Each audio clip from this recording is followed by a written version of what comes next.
How to deal with bulky seams in foundation paper piecing.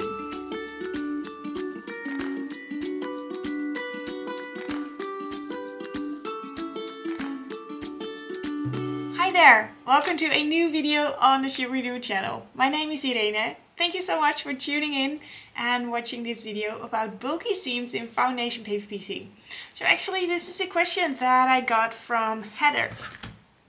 Let me read it for you. Heather emailed me and said, I love to do foundation paper piecing and I am wondering how you reduce the bulk and seams when you are doing very tiny intricate pieces.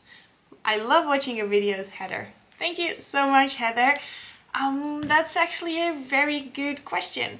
So behind me you have a whole foundation paper piece quilt. I love to do foundation paper piecing, and when you're working with smaller pieces, the seams can get bulky, especially when you're joining sections together and you have kind of those intersections, crossings with a lot of pieces and a lot of seams. It can get bulky.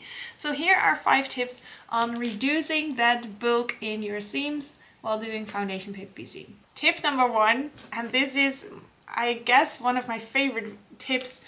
Use a add a quarter ruler, and this actually is not a add a quarter ruler but an add an eighth ruler. So I love using add a quarter rulers normally to add a quarter of an inch easily to your foundation paper piecing, but this is an add an eighth, and that adds an eighth of an inch to well, makes your seam an eighth of an inch. And that's a tiny seam, and that means also half of the bulk, because it's half of the width of a quarter-inch seam. So using these types of rulers, and especially the add an eighth ruler when things get tiny, my number 1 tips for reducing bulk. Tip number 2, remove the paper from your seams before you join the sections. So when you're doing foundation paper piecing, you often have multiple sections in a block, especially when it's an intricate design. And then when you join the sections together, there might still be paper from the foundation paper piecing in the seam. So when you joined that seam, before you start pressing it, remove that paper from the seam. That is just one layer of bulk that you can remove from that bulkiness in there. Tip number 3. Whenever I can, when joining sections together, I press the seams open. So then you distribute the bulkiness to both sides evenly. So whenever I can, I press my seams open. Take your time to press. Maybe use some steam to ease out those seams in the foundation paper piecing, especially when there's multiple pieces of fabric coming together.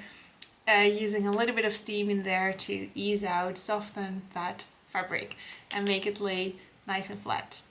Tip number 4, also about pressing, and kind of a different way than pressing it open. Sometimes you have a lot of bulkiness on one side of the seam and not so much on the other side. Then I won't press it open, because what you do then, when here is the bulkiness and here not, then you have the bulkiness and you press it open, then the not so bulky seam will go back to the not so bulky part, and the bulky seam will go back to the bulky part, making this even bulkier. So when you look at the sections you're joining and you have one with maybe one fabric and one where a lot of fabrics come together, I press open that bulky part to the not so bulky side. So mostly I press it open, but when there's a lot of bulkiness on one side, just press it to the other side. Final tip, tip number 5, use a very thin thread.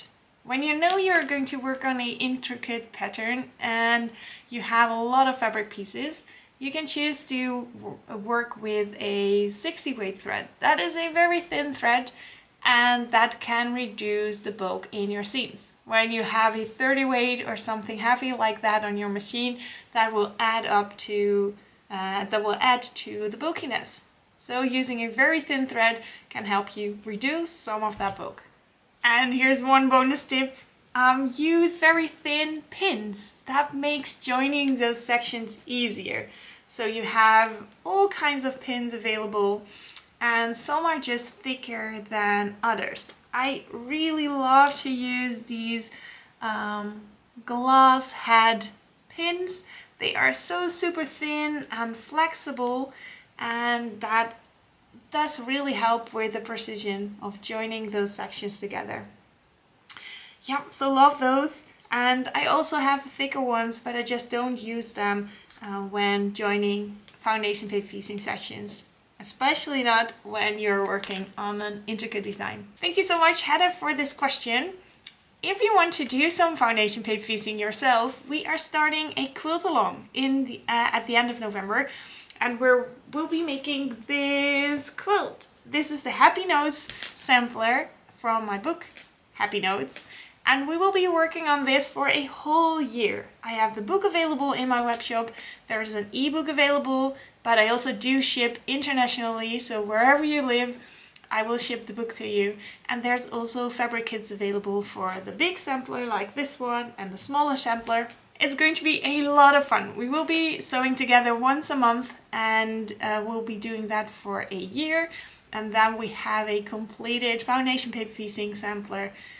And we will be making that together, joining in the fun and sewing together. It's going to be awesome. So when you are interested, go to shoeredo.com/happycall or click the link in the description below. Joining the quilt along is completely free. You only need to get the book. So thank you so much for watching, and I would love to see you in the quilt along. See you soon. Bye.